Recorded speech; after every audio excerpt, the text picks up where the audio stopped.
안녕하세요, 우디르 언니입니다. 오늘은 조금 무서운 주제, 강아지들이 먹으면 큰일 나는 음식에 대해서 말씀을 드릴 거예요. 사실 이게 인터넷에 벌써 자료가 많기는 한데 아무래도 세계 수의학의 선두주자가 미국이다 보니까 내용이 약간 강아지들이 마리화나나 효모 반죽을 먹으면 큰일이 난다. 오 마이 굿네스, 집에 있는 효모 반죽을 치워야겠어. 하지만 보통 저희 집에는 그런 거 없잖아요. 저만 없나요? 하여튼 그래서 좀 한국 실정에 맞는 대한민국 강아지들은 무슨 음식을 먹고 탈이 나는가, 이런 주제에 대해서 한번 얘기를 해보자고요. 1번 단연코 2 초콜릿입니다. 초콜릿에는 메틸잔틴이라는 물질이 들어있는데 사람은 이 메틸잔틴을 분해를 할 수가 있지만은 강아지들은 메틸잔틴을 분해를 할 수가 없어요. 분해를 할 수 없다는 것은 이제 몸에 오래오래 남아있다는 이야기고, 그러면은 무슨 도트 데미지 맞은 것처럼 계속해서 피해를 보게 된다는 뜻입니다. 이 메틸잔틴은요, 화이트 초콜릿에서는 거의 없고 밀크 초콜릿에 있고요, 다크 초콜릿에 많이 있고 코코아 파우더 같은 거에서는 굉장히 많이 있습니다. 이 메틸잔틴은 처음에는 간단한 구토 설사부터 양이 많아지면은 심장장애, 경련 발작 같은 신경 증상, 심하면은 사망에까지 이르게 할 수 있어요. 근데 이제 독을 우물에 푼 거랑 바다에 푼 거랑 그 결과가 같지는 않겠죠. 체중에 따른 용량이 좀 중요한데, 그러면 우리 아이 체중에는 어느 정도 용량이 위험할 것인가? 그거는 동영상 뒤에 블로그로 붙여드리도록 하겠습니다. 네, 두 번째 음식은 포도. 아이고, 들면서 한 3개가 떨어지네요. 아이고, 포도입니다. 포도는 강아지 신장 세뇨관에 악영향을 주게 되는데요. 신부전으로 발전하기가 아주 쉽습니다. 그래서 만약에 문우성 신부전, 이런 소변이 거의 안 나오는 신부전까지 가게 되었다 이러면 사망률도 굉장히 높습니다. 포도 같은 경우에는 강아지가 포도를 먹고 큰일이 났는데도 보호자님이 강아지가 포도를 먹었다는 사실을 모르시는 경우가 종종 있습니다. 이런 경우에는 높은 확률로 건포도를 먹었어요. 주로 빵 안에 들어있는 건포도를 강아지가 먹었거나 아니면 시리얼이나 단백질 바 이런 거에도 건포도가 종종 들어있습니다. 또 다른 가능성으로는 보호자님이 이제 포도를 드시고 껍질을 이렇게 모아놨는데, 아시죠? 사람은 이거를 잊어버려도 이거를 보고 있던 강아지는 절대 잊지 않아요. 그래서 결국은 이 포도 껍질을 먹어버리고 신장에 손상을 입고 내원을 하게 되는 경우들이 있습니다. 그렇기 때문에 어떤 경로로든 포도에 접근을 하지 못하도록 각별히 주의를 시켜주셔야 됩니다. 세 번째, 양파입니다. 누가 걔한테 양파를 먹여요, 뭐야 라고 생각하시는 분들도 있겠지만은 이 양파를 먹은 강아지들이 동물병원에 계속 오는 이유는 무엇일까요? 많이들 짜장면을 먹고 옵니다.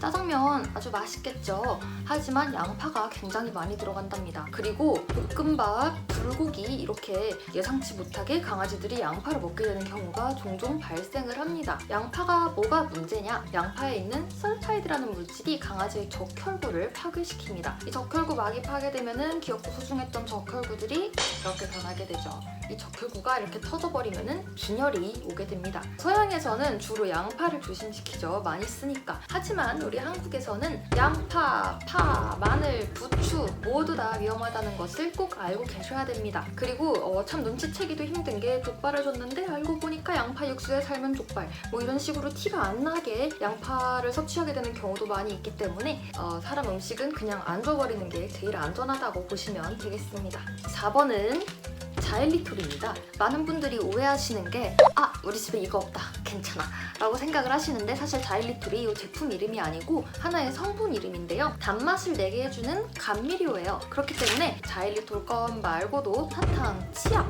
가글, 심지어 빵 이런 데까지 은근히 널리 사용이 되고 있습니다. 그렇기 때문에 산업용 제품은 그냥 안 줘버리는 게 안전하겠죠. 이 자일리톨은 정말 적은 양을 먹어도 아이들 몸에서 인슐린을 분비를 팍 증가를 시킵니다. 인슐린 분비가 확 올라가면은 혈당은 떨어지게 되는 거죠.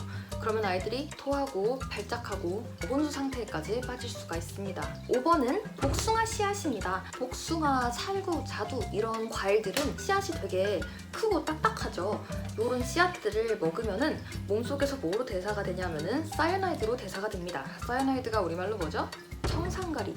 하지만 그거보다 좀 더 현실적인 문제가 있는데, 쬐끔 있는 청산가리 걱정을 하기도 전에 이 씨앗이 물리적으로 몸을 막아버립니다. 목구멍을 막아버려요. 그리고 만약에 이게 어찌저찌 식도를 통과를 한다고 쳐도 배변으로 순조롭게 나오지 않고 많은 경우에 장을 막아버립니다. 장 폐색을 일으킬 수가 있어요. 제가 이때까지 위에서 말씀드린 것들은 보통 구토 유발로 치료를 시작을 하게 되는데, 이런 씨앗류는 그러기도 쉽지가 않아서 수술로 이어지기가 십상입니다. 그렇기 때문에 강아지한테는 이 C 부분이나 아니면 과일이 이렇게 통으로 주시면은 안 되겠지요. 사실 통으로 줄 때는 당연히 시구분은 안 먹겠지라고 생각을 하고 주시는데 아니 이 녀석들 왜 자꾸 씨까지 같이 먹는지 모르겠어요. 그렇기 때문에 요거 씨부분 빼고 주시고 그리고 음식물 쓰레기 조심하시고 요거를 유의를 하셔야 됩니다. 네, 이 밖에도 강아지들이 먹어서는 안 되는 거에는 유제품, 마카다미아, 또 뭐 있죠? 오징어 아니면 뭐 되게 크고 딱딱한 뼈 이런 것들이 있습니다. 지금부터는 얘기 드렸던 위험한 물질들을 우리 강아지, 내 새끼 체중에는 도대체 어느 정도가 위험한가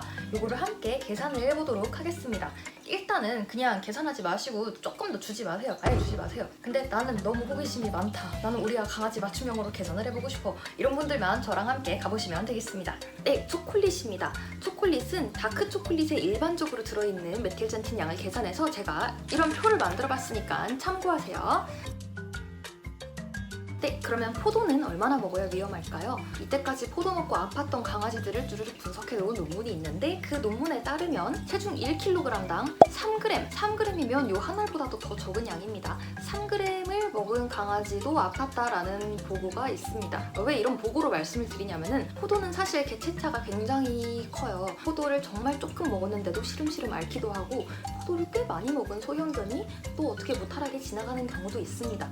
그래서 그럼 이게 포도 종류 때문인가? 아니면 뭐 아이들의 품종? 아이들의 나이? 성별?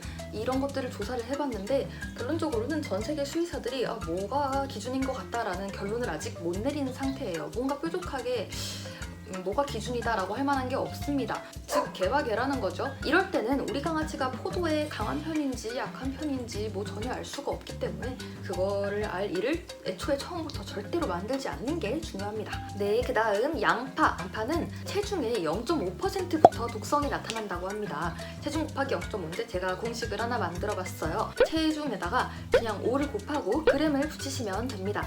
3kg면은 3, 5, 15g, 4kg면은 4, 5, 20g 이렇게요. 이렇게 조금만 먹어도 위험하구나 라는 뜻이에요. 이 밑으로는 먹여도 된다는 뜻이 아닙니다. 그리고 자일리톨, 이 껌의 경우에는 이렇게 단 한 알만 먹어도 소형견의 경우에 심각한 저혈당을 유발할 수가 있고요. 간부전까지 올 수 있습니다. 이 한 알로.